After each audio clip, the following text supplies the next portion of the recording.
Paano gawing masaktan ang lalaking masaya na sa bago niya?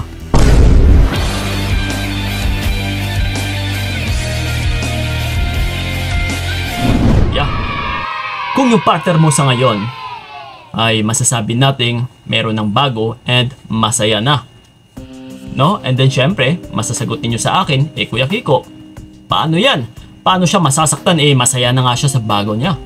So ito nga ngayon yung tatalakayin natin. Na kung nasa situation ka man sa ngayon na nahihirapan, nasasaktan, na yung tipong parang inaapak-apakan na yung pagkababae mo, then panoorin nyo po yung video na ito. So ngayon, paano ba natin gawing masaktan yung lalaking merong bago at saka masayang masaya pa siya doon? Ayaw magpa-distract, ayaw magpa-distorbo. And then, naisang tabi ka, naitsapera ka, at saka doon na siya ngayon nagiging maligaya. So sad. No? But ito ngayon, tutulungan ko po kayo mga utol bilang isang lalaki na rin. So ngayon, Kuya Kiko, ano ba ang dapat nating gagawin? Diretsahang sagot. Walang iba kundi tanggalin mo yung reserba niya. Teka lang, Kuya Kiko. Reserba? Bakit meron ba siyang reserba? Sino ngayon yung reserba niya? Siguro may hint ka na. Walang iba utol kundi ikaw dyan na niloko. Ikaw dyan na isinantabi. Ikaw dyan na iniwan muna, sinet aside, and then nagpapaka-happy muna siya sa iba. Yes! Walang ibang reserba dito kundi ikaw. Yeah! And alam mo ba kung bakit siya masaya ngayon? Kasi biruin mo, meron na siyang bago, nagpapaka-happy siya, at saka talagang masayang masaya siya. Kasi pagdating ng panahon or pagdating ng araw na siya ay magsawa na dito sa bago niya, alam niya kasi na merong naghihintay na isang ikaw. So ibig sabihin utol, yung posisyon mo sa kanya sa ngayon, ginawa kanyang reserba. Spare tire kung sa sasakyan pa. No, reserbang gulong. So okay lang ba sa iyo yon? Na gagamitin niya na lang kung halimbawa ma-flat, kung halimbawa magsawa na siya sa bago niya. So saka ka na lang niya babalikan. Okay lang ba sa iyo yon? So syempre, hindi. Ako na mismo magsasabi sa inyo na hindi talaga yon okay.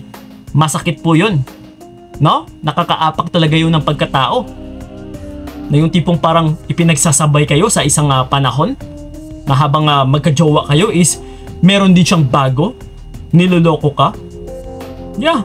And isa po ito sa rason na kung bakit karamihan ay hindi po pinapakawalan. Na Kuya Kiko, bakit ganun? Meron na siyang bago, no? Yung pinapipili ko nga siya, and bakit parang wala siyang pinipili? At saka gusto ko na rin siya na siyang ayawan, pero bakit ayaw niya akong mawala sa kanya? No, bakit ayaw niya nga makipaghiwalay sa akin? Yes, because ito na nga yung kasagutan. Ginagawa ka kasing reserba. Yeah, yung posisyon mo ngayon is nasa waiting zone kay. Kumbaga pa naghihintay ka na lang kung babalik man siya, kung may babalik man o wala. So ito po ngayon, no, yung papel mo sa partner mo na ito. So again and again, balikan natin yung sagot ko kanina. Ano ba ang dapat nating gagawin? Kundi umalis ka bilang isang reserba.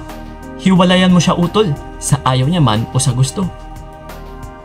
Kasi yung iba dito ay naghihintay ng desisyon ng taong nagloko. Biruin ninyo ha, siya na nga ito yung nagloloko, pero siya pa ngayon ito yung tinatanong mo. Siya pa ngayon ito yung pinadi-decide mo.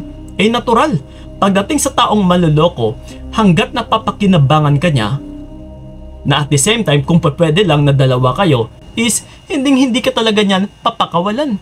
Na kung saan sa mas kagustuhan ng buhay niya, na uy, dalawa kayo, dalawa sila, okay to. So bakit pa ako aayaw? So ngayon, kung siya yung tatanungin mo, hoy, ano na ba tayo? No? Pumili ka. Sino ba yung gusto mo? Yung bago mo o ako? So siyempre, pagdating sa lalaki, wala akong pipiliin. And kapag ikaw yung kaharap niya, ikaw yung sasabihan niya na mahal kita. Wow. And then, pagdating naman sa bago niya, kung nakatalikod ka at saka ito naman yung kaharap niya, yung bago niya, yun din ang sinasabi nito, mahal na mahal kita. Yes! So, that's why kung minsan napapansin ninyo na kahit sabihin pa natin na Kuya Kiko, sabi niya ako daw yung pinakamamahal niya at saka aayawan niya na daw yung bago niya.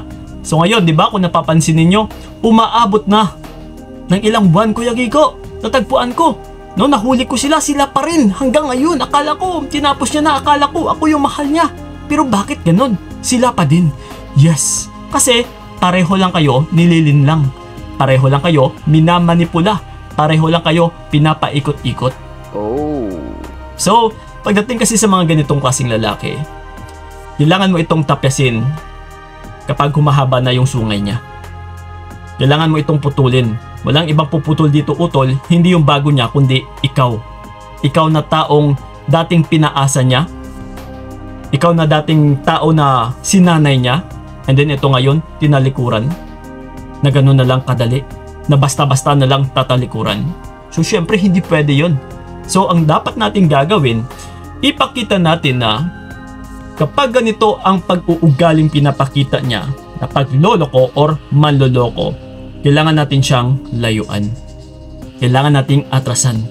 Nagpapahiwatig po ito hindi sa pamamagitan ng salita kundi sa gawa. Na yung pinapahiwatig mo dito ay walang taong mag-e-stay sa'yo kahit kaano pa kita kamahal kung ganyan ang pag-uugali mo. Yes, yun po ang pinapahiwatig natin dito. Na para maramdaman ng partner mo na, uy, kahit mahal na mahal pala ako ng taong yun, ay kaya din pala nilang umatras. Napapagod din pala sila.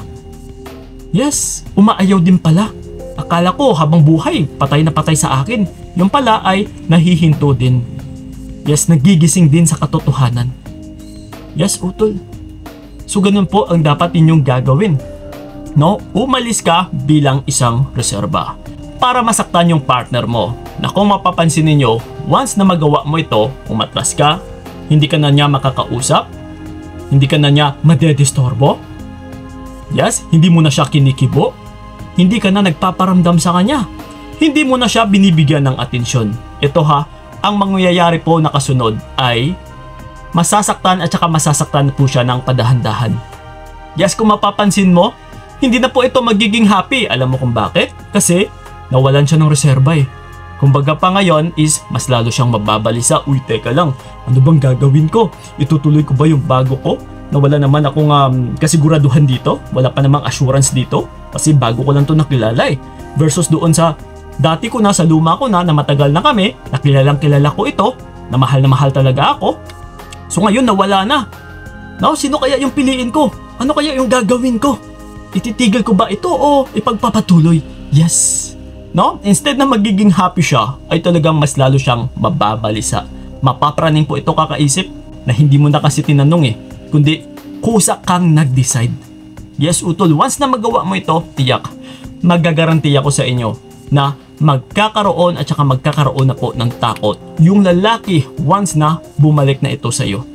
Yeah, once na magkatuluyan kayo ulit, once na pinagbigyan mo siya ulit at saka nagkabalikan kayo, no? Talagang matatakot at saka matatakot na ito sa iyo dahil marunong kang umatras, dahil marunong kang umayaw, dahil marunong kang humindi or itigil ang pagmamahal sa taong nagloloko or sa taong manloloko.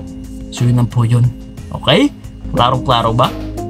So yun ang po mga utol, sana'y nakatulong yung video na ito, and then sa mga nais ako makausap one-on-one, PM nyo po ako sa aking FB page ng Payong Kaibigan ni Kiko. And then, sa may mga katanungan mo dyan, you can leave a comment nandyan sa ilalim and sasagutin namin yan, yes, sa aming YouTube channel. Okay? Kita-kits. Maraming salamat. So ingat kayo. God bless and babush! Binigay ko lahat para wala kang masabi, kaya nga hindi ko alam